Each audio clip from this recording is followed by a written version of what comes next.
ये बजट जो है काफ़ी सराहनीय है। इस बजट में जो है किसानों का, नौजवानों का एवं नौकरी पेशा लोगों सहित महिलाओं का भी ध्यान दिया गया है। रही बात जो मतलब घर की योजनाएँ चल रही हैं, जो प्रधानमंत्री जो है योजना, उसमें भी जो है उसका भी बजट बढ़ाया गया है और कर की सीमा जो है जो 5 लाख थी, उसको बढ़ा के 7 लाख कर दिया गया है। महिलाओं के लिए एक बीमा योजना आई है जो आज की जो है डेट में वो उसमें 7.5% उसका ब्याज ज़रूर देंगी ये महिलाओं को, क्योंकि ये बड़ी अच्छी योजना है और ये केवल महिलाओं के लिए है। इसके अतिरिक्त महिलाओं के जो घर की सामग्रियां हैं, इनको कुछ सस्ता किया गया है, यानी मतलब टैक्स में कटौती की गई है। यही कहेंगे जो है कि जो केंद्र सरकार द्वारा जो भी बजट पास हुआ है ठीक है। बस सरकार से बस यही ख्वाहिश है कि जो है स्वास्थ्य और रोजगार के ऊपर थोड़ा सा ध्यान दें और जीएसटी जो है हर तरफ जो लग रहा है कि शिक्षा के ऊपर थोड़ा इनका जो हर तरफ जीएसटी लग रहा है उसको थोड़ा कम किया जाए। सरकार बहुत अच्छे कार्य कर रही है, जो भी कार्य है उसके सराहनीय हैं। हाँ, फ़ायदा होगा, जो गरीब तबका है, गरीब आदमी है, उसे भी बहुत लाभ होगा। सरकार अपने समय समय पे जो भी कार्य है वो सुचारू रूप से करे और बाकी जो कार्य हैं उन पे विशेष ध्यान दे। जो कार्य लोग कर रहे हैं उनका भी ध्यान दे कि ये सही से कर रहे हैं या नहीं कर रहे हैं, उनकी जानकारी रखें। बिल्कुल साहब। लाभ का हो जब मौका पर हो फायदा ना मिले तो लाभ का हो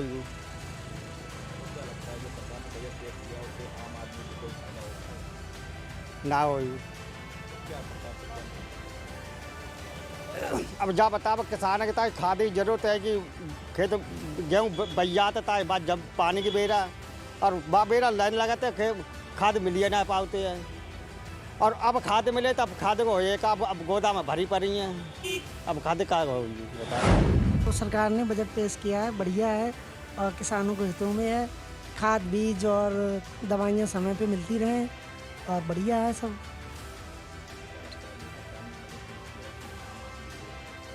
आम आदमी को उससे फ़ायदा होगा। सरकार ने सही किया, बजट बढ़िया है इस बार। और सरकार से यही है कि समय पर सब खाद बिजली पानी मिलता रहे किसानों को। भाई उम्मीद तो बतेरी थी किसान के बारे में कुछ हो, कुछ जो पुराना कर गया है जिसमें किसानों ने आत्महत्या भी कर ली, उसका कुछ समाधान हो, लेकिन कुछ भी नहीं। जमीनों ने पकड़ा दिया। कर्जदार तो बनाओगे किसान को, नई नई लोन की स्कीम तो दे रहे, लेकिन जो जिस पर कर्जा दिया ही नहीं जा रहा उसे नया लोन देगा, उसके तो जमीन और घर सारे बिक जाएंगे। नहीं, पशुपालन पर कर्ज तो बढ़ा रहे, लेकिन इनका भी समाधान नहीं हो रहा। ये खेतों में चुगते फिर रहे, ये किसान को क्यों दे रहे कर्ज? ये अपनी गौशाला बनाकर इनका जो खेतों में खुले फिर रहे, ये फसल का नुकसान कर रहे, इनका समाधान कर लेना। किसान को क्यों कर्जदार बना? बजट जो समावेशी है सभी वर्गों के लिए इससे बड़ा नाम लिया है।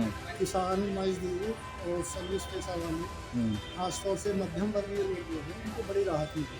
पिछले 6-7 सालों से मध्यम वर्गीय को कोई राहत नहीं दी गई थी और इस बार बजट में लिमिट को भी बढ़ाया गया है, टैक्स स्लैब को भी कम किया गया।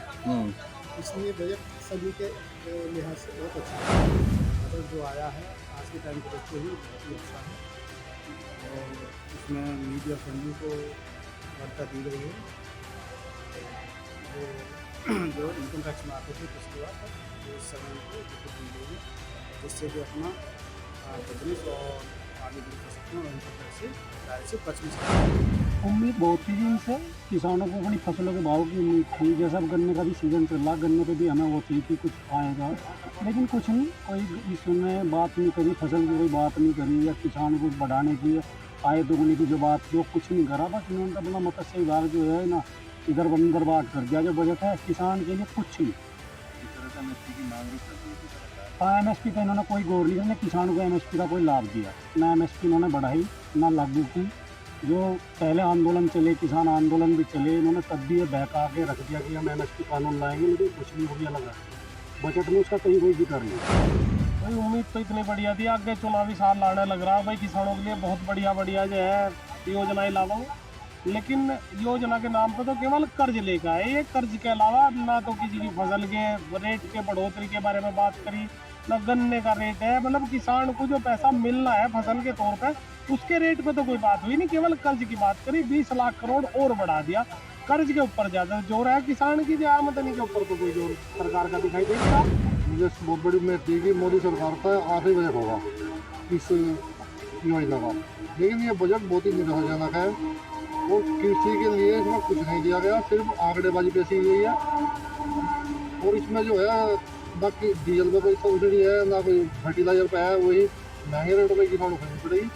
तो ये जो है बजट पूरी तरह से किसान विरोधी है। केंद्र सरकार के बजट से तो आम जनता को काफ़ी राहत मिलेगा। रही बात बजट के साथ साथ अगर रोजगार पे भी वो ध्यान देते कि रोजगार भी जैसे युवाएँ हैं उनके पीछे जिंदाबाद जिंदाबाद के नारा कब तक लगाएंगे। बेरोजगारी इतनी तेज़ी से बढ़ रही है, जितने भी युवा हैं आप देखेंगे रोड पे इधर उधर भटक रहे हैं नौकरी की तलाश में। BSc MSc किया हुआ लड़का पता चल रहा है 3,000-3,500 के उस पर काम कर रहा है। तो ये सब उतना चाहिए। और दूसरी चीज़ ये है कि इस बजट से हमें नहीं लग रहा है अधिवक्ताओं के, जैसे अधिवक्ता भी हैं बेचारे, वो भी मतदान करते हैं, तो अधिवक्ताओं के हित में भी उनको कुछ कार्य करना चाहिए। कोई भी सरकार आती है जाती है, लेकिन अधिवक्ताओं के बारे में कोई नहीं सोचता। पास के उससे हम लोग किसानों का कोई फ़ायदा नहीं है। हमारे किसान गरीब इतने परेशान हैं, हमको उस बजट से कोई फ़ायदा नहीं है। बजट में खेती सम्मान निधि 2000 देते हैं, उसमें किसान 2000 में क्या कर पाएगा। राशन देगा 5 किलो, उसमें क्या कर पाएंगे लोग। हमारा जो महंगाई बढ़ गया है उससे हमारे बच्चे कैसे जिएंगे खाएंगे। हमारे जब किसान के घर कोई चीज़ हो जाता है तैयार तो उसका मूल्य नहीं मिलता है, और यही चीज़ गोदाम में सरकार के यहाँ चला जाता है, उसको जो है इतने महंगे रेट में बेचते हैं, यही किसान खरीदते हैं। तो हमारी क्या केंद्र सरकार से क्या फ़ायदा है, हमारा कोई फ़ायदा उनसे नहीं है। क्योंकि इलेक्ट्रॉनिक मीडिया अगर नहीं होती है तो जनता तक ये खबर पहुंच नहीं पाती। हम यही चाहेंगे कि इनका हर समय चुनावी मुद्दे पे जब चुनाव आने का टाइम रहता है तो झुंझुना पकड़ा देते हैं। आम पब्लिक से लेके और जो मिडिल क्लास के लोग हैं उनको कुछ मिलने वाला नहीं है। ये सिर्फ जो बड़े पूंजीपति हैं उन्हीं को देखने वाले हैं, बाकी गरीब को और जो गरीब तबके के नीचे भी उनको कुछ मिलने वाला है। खाली 5 किलो राशन के बजाय और कुछ इन्हें नहीं दे सकते हैं। और इनका ये जो हर साल की बजट आती है इनमें कुछ मिला नहीं, अगर मिला हो तो बताइए कोई।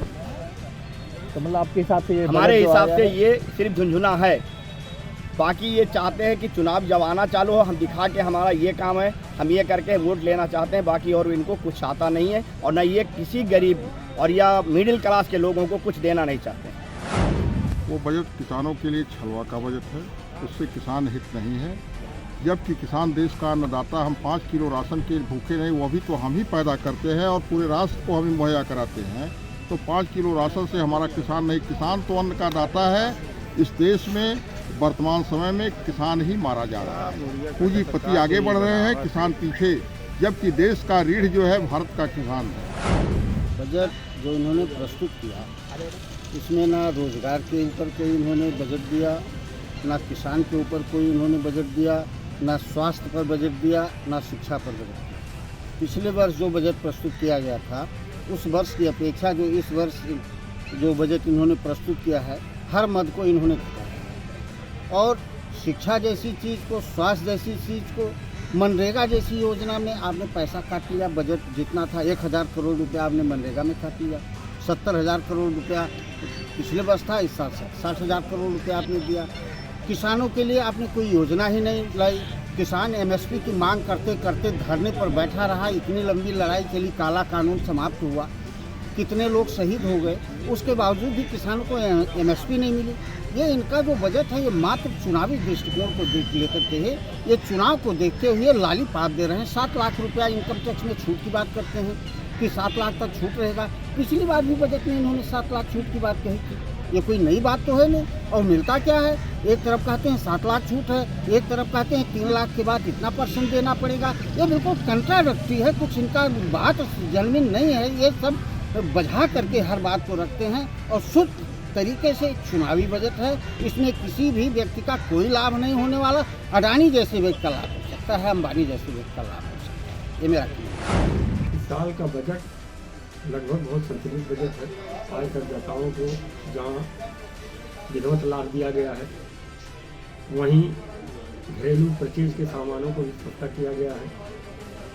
किसानों के लिए, मत्स्य पालकों के लिए, गरीबों के लिए, निर्मल आवासों के लिए, सबके लिए उपाय किया गया है। चुनाव को देखते हुए कोई लोक लुभावन बजट नहीं पेश किया गया है। भारत के भविष्य को देखते हुए सीतारमण जी ने बहुत अच्छा बजट पेश किया है। इस बजट से एक प्रगति का अवसर देश में खुलेगा और देश काफ़ी आगे बढ़ने के लिए। कोई भी बजट जनता के लिए, हित के लिए सरता है या पास किया जाता है। यदि आप महंगाई चरम पर ला करके और 5 लाख का 7 लाख टैक्स का एक रेशियो निर्धारित करते हैं कि आप 7 लाख तक टैक्स से छूट है, यदि महंगाई को चरम पर ले आया जाए और जनता का हित उसमें नहीं सकता है, और यदि आप ये कह रहे हैं कि 5 लाख को बढ़ा के आम जनता के लिए मैं 7 लाख टैक्स में छूट दे रहा हूँ, तो ये जनता का अहित है और इससे मैं नहीं समझता हूँ कि ये जनता के हित के लिए है। केंद्र सरकार का जो बजट आया हुआ है केवल वो चुनावी उनका मुद्दा है, बाकी ना किसानों के लिए कुछ आया, ना जो है गरीबा परिवार के लिए कुछ ऐसा आया है। जैसे आज गरीब परिवार के लिए देखिए केवल 5 किलो राशन देने का काम करते हैं, लेकिन आज सिलेंडर का हमारा जो 450 रुपये सिलेंडर था, आज 1150 रुपये में हमको सिलेंडर मिल रहा है। गरीब परिवार को 45% सिलेंडर घर में पड़े हुए हैं और हम किसान हैं। MSP के बारे में हम लोग लड़ाई लड़ते चले आ रहे हैं। किसानों की MSP होनी चाहिए। किसानों का कोई MSP की सुनवाई नहीं है, उसमें कोई आज तक उन्होंने वो नहीं बनाया, उसका जो है कमेटी नहीं बनाया।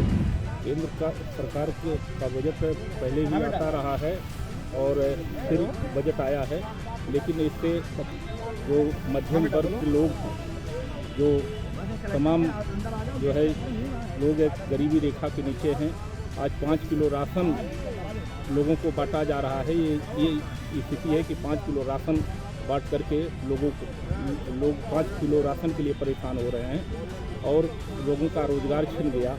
तमाम लोगों को भूखों मर रहे हैं। भूखमरी, महंगाई अपनी चरम सीमा पर, इस पर कोई विराम नहीं लग रहा है। और ये जो बजट पहले जैसे आता रहा है, लोगों को गरीब बनाए रखने के लिए और लोगों को निरीह बनाने का कार्य हो रहा है।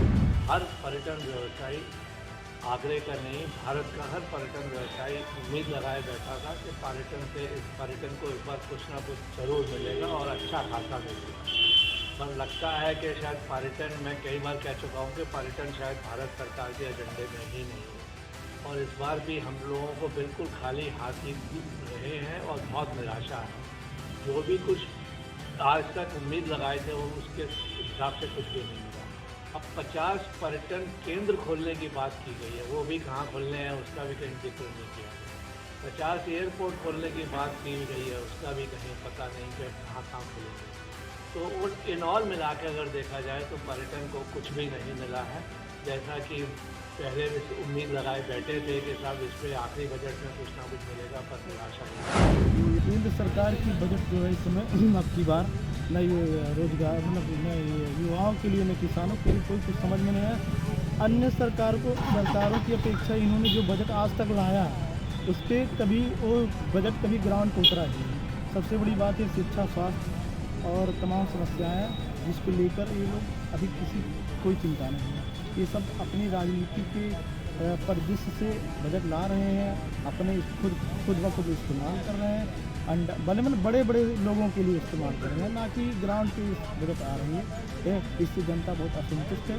अच्छी बात देखिए, जो लोग 2 स्कीमें चल रही हैं इस समय इनकम टैक्स की। एक तो ऐसी चल रही है कि जो लोग टीसी वगैरह की रिबेट लेना चाहते हैं, नए उसके स्लैब के हिसाब से बजट वो टैक्स रिटर्न दाखिल करना चाहते हैं। एक पुराने केसे नए वाले में जो 5 लाख सीमा थी मैक्सिमम, वो अब 7 लाख कर दी है। और जो दूसरा टैक्सेशन है उसमें भी उन्होंने थोड़े रिलीफ दिए हैं। वो रिलीफ ये दिए हैं कि 2.5 लाख के बजाय उन्होंने 3 लाख तक नील कर दिया है। ठीक है उसमें, और 3 लाख से कुछ 6 लाख तक 3 से 6 तक 5% कर दिया है। 6 से 9 तक 10% है और 9 से 12 तक 15% है, और 15 से 20 तक वो 10 से 15 तक 20% है, और 15 से ऊपर 30% है। यानी जो 10 लाख से ऊपर जो 30% का स्लैब था उसे वहाँ ले गए, लेकिन इन्होंने कुछ सरचार्ज वगैरह में कोई ढील नहीं दी, वो थोड़ी ढील देनी चाहिए थी। बजट जैसे हर साल आता है उसी टाइप का बजट है, उन्होंने कुछ भी नया आज तक नहीं दिया है। उन्होंने योजनाओं की बात की है, इनकम टैक्स में छूट दी है, लेकिन एक आम नागरिक या घरेलू महिलाओं को जिस तरह से उन्हें देना चाहिए था, या मरीजों का, हॉस्पिटल का, उन्होंने ये ज़रूर कहा है कि आपको नर्सिंग होम चलेंगे, लेकिन उन्होंने ये नहीं कहा कि सिलेंडर सस्ते होंगे, अनाज सस्ता होगा, या हम इसको कंट्रोल करेंगे महंगाई को। वो उन्होंने किसी भी अर्थव्यवस्था के बारे में कोई बात नहीं करी। दूसरा, उन्होंने नर्सिंग होम ज़रूर ओपन करने का बात कर रहे हैं, लेकिन वो दवाइयों पे आप कैसे मरीज को छूट दे रहे हैं। जो जीवन रक्षक दवाइयाँ हैं, जीवन रक्षक या आपके जो सिस्टम्स हैं, जो हमारे बाकी ICU वगैरह हैं, उनके लिए जो प्रोडक्ट्स आते हैं, इंस्ट्रूमेंट्स आते हैं, उनको सस्ता करना चाहिए। गैस सिलेंडर महंगाई है, 1170 मिलत हुआ गैस सिलेंडर। गरीब आदमी कहाँ से, जब मजदूरी नहीं बढ़ा तो कहाँ से गैस जला पाई चूल्हा। आदमी बहुत परेशान बाटा, महिला लोग परेशान, या फिर कुछ मिला थोड़ा न बा। सरकार को सुविधा दे तो गरीबन तक पहुँचता नहीं, पता नहीं कहाँ चल जाता। बजट जो अभी तक मैंने देखा है उसके हिसाब से सिवाय इनकम टैक्स से थोड़ी राहत मिलने के, इसके अलावा हर साल की तरह इस बार भी कोई राहत नहीं है बजट में। व्यापारियों के लिए विशेष है, कोई राहत नहीं है। इनकम टैक्स में मात्र 7,500 रुपये छोटे व्यापारियों को राहत, बाकी कोई व्यापारियों के बहुत ज़्यादा हित में नहीं है। नौकरी पेशा वालों के लिए इनकम टैक्स में ही राहत है, बाकी वैसे कोई राहत नहीं है। और हर साल एक रूटीन की तरह बजट दिया है, इसे चुनावी बजट नहीं कहा जा सकता। बजट में कुछ खास तो ऐसा नहीं है कि जिसको हम आप या ख़ास तौर से नौजवान को उससे कुछ लाभ हुआ हो। महंगाई भी कहीं कम होती हुई नहीं दिख रही है, और उसके साथ साथ जो LIC प्रीमियम पे भी उन्होंने GST लगा दी है। तो ये GST एक आम आदमी, और जो एक पैसा रोज़ कमा के इकट्ठा करता है आदमी अपने परिवार के लिए, अस्पताल के लिए, कि कुछ ज़रूरत होगी तो हम अपनी बीमारी में इलाज करा सकते हैं, बच्चों की शिक्षा कर सकते हैं। उस नज़रिए से अगर आप देखें तो बजट सिर्फ शून्य है। और आपसे एक निवेदन और है कि आप लोगों से पूछिए बजट, सीधे आप लोग यही कहिए कि बजट बहुत अच्छा है, क्योंकि अगर हम लोग ये बात नहीं कहेंगे तो पता चला करोड़ों रुपया अभी समझाने में लगा देंगे कि बजट बहुत अच्छा है। तो इन लोगों को हम लोग जो इस बजट बना रहे हैं, ये लोग ये सिर्फ गुमराह कर रहे हैं, कहीं कुछ नहीं है। स्मार्ट सिटी की बात पिछले कई सालों से लोग करते चले रहे हैं। बजट बहुत व्यापारी वर्ग के लिए, किसान के लिए, आम जनता के लिए इस सबसे अच्छा बजट है, और इससे लाभान्वित भी होगा, किसान भी लाभान्वित होगा, और हमारी समझ से व्यापारी वर्ग के इससे लाभान्वित। बजट से हम लोग पूरी तरह संतुष्ट हैं। सरकार की जो बजट पेश किया है उस पर हम लोग पूरी तरह संतुष्ट हैं। व्यापारी वर्ग को उसमें क्या लाभ दिखा है? व्यापारी वर्ग के लिए क्या विशेष है इसमें? व्यापारी वर्ग में कई लाभ भी हैं, कई चीज़ों में छूट भी मिली है। इससे बाज़ार पे थोड़ा सा असर तो पड़ेगा ही, बाज़ार अच्छी चलेगी। बजट से हम लोग पूछते हैं। ये हम लोगों व्यापारियों के लिए बहुत बढ़िया है। टैक्स पर भी हम लोगों को छूट मिली है, और जो कोविड में व्यापारी हमारा छोटा मध्यम का परेशान था उसके लिए भी राहत का है।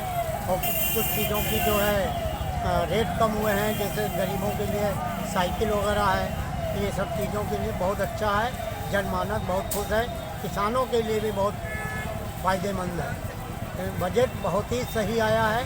आने वाले समय में अभी मोदी जी और भी अच्छा करेंगे। बजट बहुत अच्छा लगा है, और किसानों के हित में है, और व्यापारियों के हित में है, और गरीब जनता के लिए काफ़ी हेल्प है। और बहुत ही अच्छा जो भी सरकार ने निर्णय लिया है ये हमारे लिए बड़ा माननीय है, जनता के लिए बड़ा अच्छा। ये जो बजट अब इस बार का पास हुआ है बहुत अच्छा है, आम जनता के लिए भी अच्छा है और जो हमारी गृहिणी घरेलू महिलाएं हैं उनके लिए भी बहुत अच्छा है। एक तो आयकर में जो छूट दी है 7 लाख तक की, उसकी हम सराहना करते हैं। दूसरी बात है जो LPG घरेलू गैस की भरमार थी, सारी गृहिणियाँ उससे प्रभावित हो रही थी, उसमें पैसे कम किए हैं, उसके लिए भी हम केंद्र सरकार का धन्यवाद करते हैं। और जो बहुत सारी चीज़ें ऐसी हैं जो बजट में आम जनता के हित में हैं, तो इसलिए हम बजट का धन्यवाद करते हैं माननीय वित्त मंत्री जी और प्रधानमंत्री जी का, और आगे भी इस तरह का कार्य करते रहे। जो बजट में जो सुविधाएं गृहिणियों के लिए खासकर महिलाओं को देनी है वो उसका ध्यान रखते हुए ही बजट पेश किया गया। क्योंकि जो चौथा बजट पास किया गया है इसमें जो हमारे मीडियम वर्ग क्लास के लोग हैं उनके लिए कुछ भी नहीं दिया गया है, और ये जो बजट है वो अमीरों के लिए बजट दिया गया है। इसमें देखिए जो एग्रीकल्चर के लिए दिया गया है उसका प्रतिशत भी कम कर दिया गया है, मनरेगा को लेकर जो योजना थी उसका भी कम कर दिया गया है। तो कुल मिलाकर कहीं से शिक्षा का भी कोई बजट नहीं बढ़ाया गया है, किसी का बजट नहीं बढ़ाया गया है। कुल मिलाकर ये बजट बिल्कुल ही अच्छा नहीं है देश के हित में। अभी कुछ साल भर की जो आय थी 7 लाख रुपए के लिए, अब उसमें इनकम टैक्स फ्री कर दिया गया है, ये अच्छी बात नहीं है। नहीं, जो देखिए जिनकी इनकम 2.5 लाख से ऊपर है उनके लिए कम किया गया है, लेकिन जो मीडियम क्लास का आदमी है उसके लिए तो कोई कम नहीं किया गया है ना। तो आप इस बजट से नाखुश हैं? हाँ, बिल्कुल बजट से बिल्कुल भी नाखुश हैं, क्योंकि गरीबों के पास पैसा नहीं है, जेब में पैसा नहीं है, बेरोजगारी चरम सीमा पर छाई हुई है और आम आदमी रोजगार नहीं कर पा रहा, उसके लिए कुछ भी नहीं सोचा गया है। तो ये मुझे लगता है कि देश के हित में बजट पेश नहीं हुआ है। अगर हमारे प्रधानमंत्री हमें लाभ दे रहे हैं तो वो लाभ जो है गरीबों को पहुंचा रहे हैं तो गरीबों को देना चाहिए। ये नहीं है कि जो जिसका पेट भरा हुआ उसको मिलता है, जो गरीब पड़ा है वो पड़ा जहाँ पड़ा। ये जो बजट पास हुआ है हाँ, 7 लाख रुपए का, अब इसमें कोई इनकम टैक्स नहीं देना होगा, इसमें क्या कहना है आपका? इसमें हमें धन्यवाद करना चाहिए प्रधानमंत्री, जो गरीबों के लिए कर रहे हैं उसको तो हमें उनके लिए धन्यवाद करते हैं। सबसे पहले मैं अपनी वित्त मंत्री निर्मला सीतारमण को धन्यवाद देना चाहती हूँ। जो 2023 और 24 का जो बजट पास हुआ है उसको मध्य वर्ग और समाज वर्ग के लिए बहुत राहत देने वाला है, और राहत देने वाला हर वर्ग को जो है सुविधा देने वाला है। मैं ये कहना चाहती हूँ कि हमारे अभी कल जो बजट पास हुआ 5 लाख रुपए पे टैक्स जो देते थे अब उनको नहीं देना पड़ेगा, और 7 लाख रुपए तक की छूट दी गई है, और उसमें बुजुर्गों को भी राहत मिलेगी, महिलाओं को भी राहत मिलेगी। और बजट पास होने पर सभी को बजट पास हुआ है उससे हम गृहिणियों को बहुत ही लाभ होगा, और जिनका सालाना 5 पहले 5 था और वो बढ़ के 7 हो गया है, इससे गृहिणियों को काफ़ी राहत मिली है। और हम सरकार से उम्मीद करेंगे जितना हो सके बजट से और आने वाली महंगाइयों पे ज़्यादा से ज़्यादा रोक लगाए, जिससे हम सब गृहिणियों को ज़्यादा से ज़्यादा फ़ायदा मिले। बहुत अच्छा बजट पास हुआ है, और जो घरेलू मतलब गैस है और शिक्षा के ऊपर जो बजट पास हुआ है, और 7 लाख वाले इनकम वाले हैं उनके ऊपर भी, तो ये बहुत अच्छा हमें लगा, और सरकार बहुत अच्छा काम कर रही है, बहुत खुश हैं। भारत सरकार द्वारा जो भी कल बजट पास हुआ है 5 से 7 लाख, ये हमारे घरेलू खर्चे में बहुत ही हमको संतुष्टि दे रहा है, और हमारे उसमें इनकम में भी बचत होगी, इससे हमारा घर जो है घर खर्च जो भी है आसानी से चल सकेगा। जो भी सरकार ने बजट पेश किया है वो अपने आप में ठीक है, और मैं तो संतुष्ट हूँ। मुझे लगता है आई थिंक जनता भी इससे संतुष्ट होगी, और ये एक सराहनीय कदम है जो इस समय उठाया जा रहा है। मुझे लगता है कि ये सही है। लेकिन अभी तक 5 लाख रुपए था, उस पर टैक्स नहीं देना था, अब 7 लाख रुपए कर दिया गया, उसमें इनकम टैक्स नहीं देना होगा, तो वो कितना आपके लिए अच्छा है? मुझे लगता है ये सरकार के हिसाब से ही सही चल रहा है। इसमें तो हर लोगों की अलग अलग अपनी अपनी राय होती है, लेकिन सरकार जो है वो हर किसी को देख के ही अपनी राय देती है, तो मुझे लगता है ये ठीक है। और ये तो किसी के लिए प्रतिकूल है, किसी के लिए कूल है, तो ये तो अलग अलग चीज़ें हैं। मैं इस बजट से बहुत खुश हूँ, क्योंकि जो समय सीमा जो धनराशि की सीमा बढ़ाई गई है उससे जनता को और ख़ास तौर पर महिलाओं को बहुत फ़ायदा होगा, उनको घर चलाने में बहुत आसानी होगी। और मैं सरकार के इस कदम की बहुत सराहना करती हूँ और प्रशंसा करती हूँ। और उम्मीद है कि सरकार इसी तरह के और भी फैसले लेकर जनता को जो महंगाई बढ़ी है उससे राहत दिलाने का। सरकार द्वारा बजट पास हुआ है तो उसमें बताया गया है कि 7 लाख तक में जो कर मुक्त हुआ है, तो इससे मैं बहुत खुश हूँ क्योंकि उससे जो हम लोगों को बचत होगी उससे हमारे घरेलू खर्चे चलेंगे। यह सरकार का बहुत अच्छा कदम है, इससे मैं बहुत भारत सरकार द्वारा पेश किया बजट बहुत अच्छा है। मीडियम वर्ग के लिए खासकर गरीबों के लिए भी तो 7 लाख तक में जो टैक्स में छूट मिली है वो हम लोग के लिए भी बहुत लाभकारी है। हमारे पतियों का पैसा बचे या हमारा बचे, बहुत अच्छी बात है और बहुत अच्छा है।